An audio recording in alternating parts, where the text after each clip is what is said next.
I'm Joanna Elliott. I'm from the class of 1992. I was an international relations major and an American studies minor. And you now work in this beautiful location where we are. Tell me about what you're doing today. Today I'm meeting with you, and then I am going back to my work as a fundraising consultant. I get to work with different nonprofits across the country on various fundraising projects. Quite loud here, a little plane flying over our location, no worries. So when you were at SU, was this, what you saw yourself doing? Was this kind of your plan all along, or not really?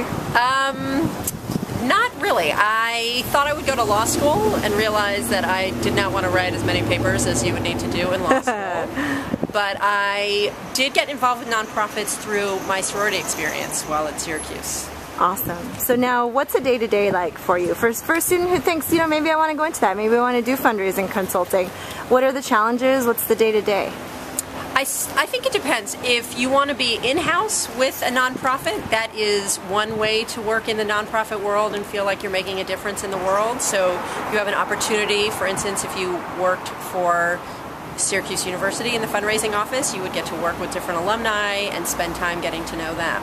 For me, the work that I do is I work with a series of different nonprofits who are in different stages of fundraising campaigns. So it may be a major gift campaign, it may be board development, it may be a social service organization. Right now I'm working with both Yellowstone National Park and the Seattle Symphony. So two very different organizations in two very different locations with two very different sets of needs. We've got an awesome personality. Besides awesome personality, what do you need to succeed in this career? Like, what should a student know who's preparing, who's getting ready? What's it take to be successful in this?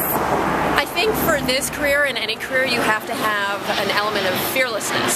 So you have to be willing to try and fail. You have to be willing to ask stupid questions. You have to be willing to get in front of people or get on email or Twitter and say, I need help. What about this? Do you know about that? What are your interests? What do you like about this? I think that being successful in any career, there's sort of a similar set of needs.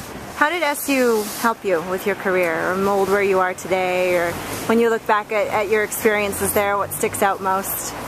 Besides the, the social life, right? Exactly, besides the snow and the social life.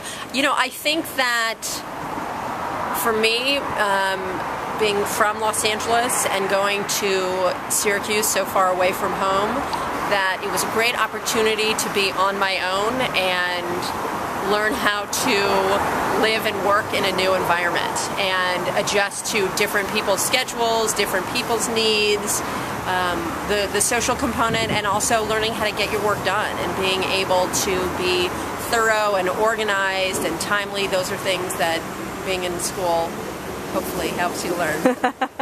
In your experience in switching companies, because you have been with several different companies in your career, what is it, when you're networking, when you're looking for that next position, how do you stick out to a potential employer? What have you found successful in your job searches that have led you on to that next company?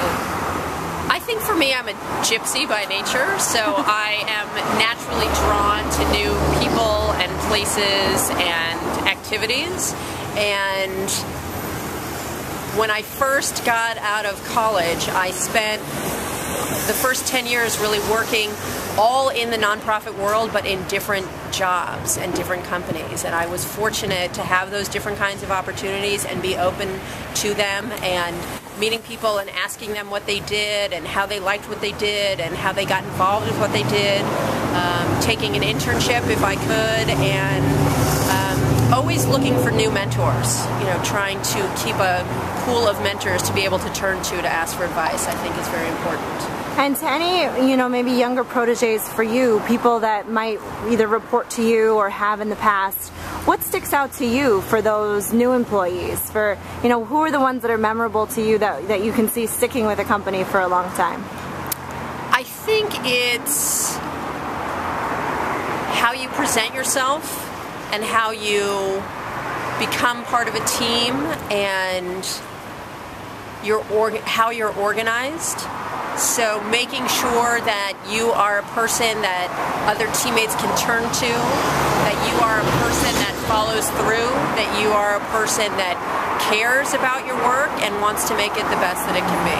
Awesome. Joanna Elliott, Class of 1992. Thanks so much, Joanna. And by the way, we are standing, you can't really see it, but you sort of can see it right by the beach. Freezing cold Santa Monica. Yeah, well, Joanna's in her scarf, but really, guys, it's about 55 degrees, so that's not that cold when you're from Syracuse. Thanks so much, Joanna.